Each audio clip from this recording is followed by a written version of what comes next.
태종은 왕권 강화를 위해서는 외척도 제거해야 한다는 태도를 보였다. 그는 세종에게 왕위를 물려주기 이전에 자신의 처남들을 몰살시키는 민무구의 옥을 일으켰다. 이 민무구의 옥은 복합적인 요인이 작용해서 일어난 사건이다. 그는 자신의 정권 창출에 많은 내조를 한안의 원경왕후 민씨와 후궁들과 관련된 문제로 잦은 불화를 겪고 있었다. 그녀들 가운데는 원경왕후 민씨의 몸종이었던 효빈 김씨도 있었는데 그녀는 왕자 이비의 참고 사건의 주인공 이비를 낳았다. 이비는 태종의 후궁 효빈 김씨의 아들이다. 그녀는 원래 원경왕후 민씨의 몸종이었지만 태종의 눈에 들어와 태종은 그녀를 임신시켰다. 이 사실을 안 원경왕후가 그녀와 뒷날 경영군으로 불리는 그녀의 갓난아이를 주기도 했지만 실패한 사건이다. 경영군의 이름이 비임으로 이 사건을 왕자비에게 참혹한 고통을 준 사건이라고 해서 왕자 이비의 참고 사건이라고 부른다. 태종실록은 당시의 상황을 다음과 같이 기록하고 있다.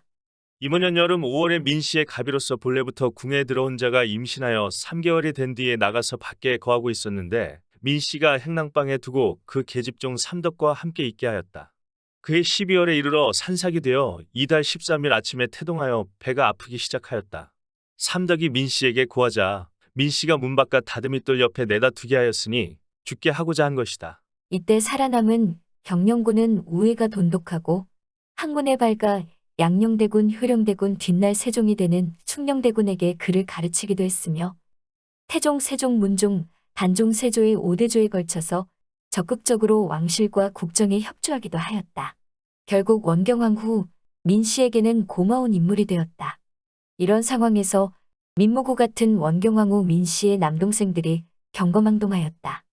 그들 역시 태종의 정권 창출에 지대한 공을 세워 1등 공신에 오르기도 했다. 더구나 양녕대군은 외갓집에서 성장하면서 그들과 친해져 있었다. 민무구 형제들을 중심으로 친세 자반왕 세력이 형성될 여지가 있었다.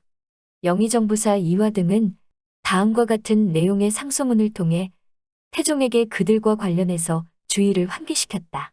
즉 1406년 태종 6년 양녕대군이 세자였을 당시 태종이 왕위를 그에게 물려주겠다는 뜻을 표명하였다. 그때 모든 백성들이 반대를 하였다는데도 유독 민무구 형제들만이 기뻐하는 모습을 보였다고 했다. 그런데 태종이 왕위를 물려주겠다는 말을 철회하자 모든 백성들이 기뻐했지만 유독 그들만이 슬퍼하는 모습을 보였다는 것이다. 더 나아가 어린 양녕대군을 끼고 권력을 잡으려 했다는 것이다. 이러한 여론에 밀려 결국 민무구 민무질 형제는 제주도로 유배를 떠나고 그곳에서 스스로 목숨을 끊을 수밖에 없었다. 그리고 6년 후에는 나머지 처남 민무효 민무희도 제거되었다. 따라서 민무구의 옥은 왕권 강화와 부부간의 갈등 때문에 미운털이 박힌 처갓집 식구들의 제거라는 복합적 요인이 작용한 것으로 볼 수 있다. 태종은 세종의 외척도 제거하였다. 세종은 12살 때 자신보다 2살이 많은 시몬의 딸 소원왕후 심씨와 결혼하였다. 그는 그녀와의 사이에서 문종과 세조를 낳은 후에 왕이 되었다. 세종이 왕이 되던 해 중국 명나라 황제가 세종에게 내린 임명장에 대한 감사를 표시하기 위해 시몬이 고명사은사로 명나라에 가게 되었다.